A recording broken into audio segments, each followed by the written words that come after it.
Category non fiction Hindi over the top OTT के मायाजाल। Author Anand Vijay, publisher Prabhat प्रकाशम।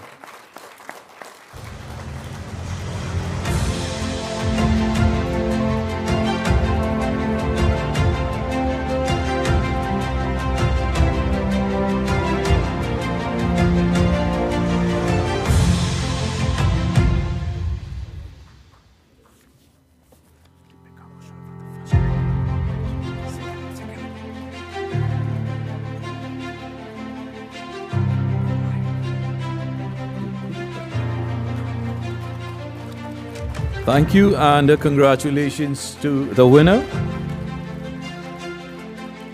Anand. बहुत धन्यवाद। चूंकि हमारे पहले के मेरे जितने भी पूर्ववर्ती वक्ता हैं सबने समय कम लिया, इसलिए उन सब के समय को जोड़ते हुए मैं थोड़ा अधिक समय लूँगा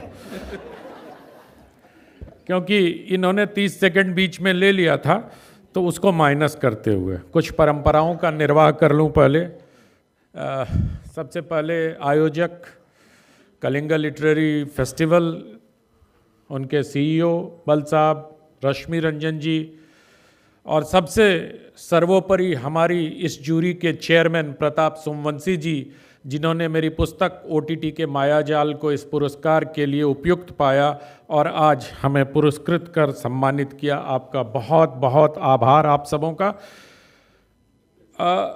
ओटीटी का मायाजाल, इस शीर्षक में ही सारी चीज़ें हैं।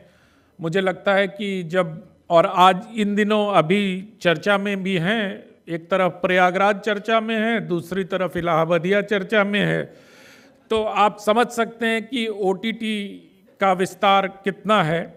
मेरी इस पुस्तक में ओटीटी के माध्यम से राजनीतिक एजेंडा चलाने से लेकर सेक्सुअलिटी, वायलेंस, यौनिकता, हिंसा और जुगुप्साजनक दृश्यों को कसौटी पर कसा गया है।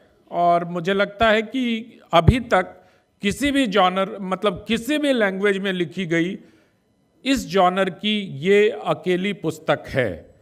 अभी तक किसी भी भाषा में ओटीटी पर पुस्तक स्वतंत्र रूप से नहीं लिखी गई है। तो मैं इसको थोड़ा अपनी तारीफ कर लेता हूँ कि इसके लिए ही शायद जूरी के सदस्यों ने इस पुस्तक का चयन किया होगा। आप घबराइएगा मत, क्योंकि हमने पूर्ववर्ती वक्ताओं का समय लिया हुआ है और इस पुस्तक को तैयार करने में सबसे, ये पुस्तक प्रभात प्रकाशन के पीयूष जी की पुस्तक है, मेरी पुस्तक नहीं है। जब मैं दैनिक जागरण में स्तंभ लिखता था तो वो लगातार मुझे प्रेरित करते थे कि आप ओटीटी पे किताब लिखिए, ओटीटी पे किताब लिखिए। कल सुबह जब उनसे बात हो रही थी तो उन्होंने कहा कि नहीं, आपका और हमारा दोनों श्रेय है। मैंने कहा संभव है, पर इस पुस्तक रूपीकरण के कुंती आप ही हो।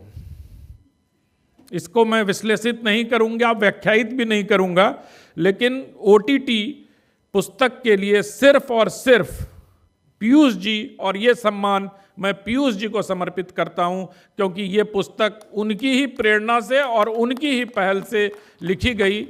और चूंकि हमारे पूर्ववर्ती वक्ताओं ने, विकास स्वरूप जी बहुत वरिष्ठ हैं, इन्होंने भी अपनी पत्नी का आभार प्रकट किया, तो उनसे प्रेरित होकर मैं भी अपनी पत्नी वंदना का आभार प्रकट करता हूं कि अगर वो न होती तो मेरी साहित्यिक यात्रा यहाँ तक नहीं पहुँच पाती। बहुत बहुत धन्यवाद।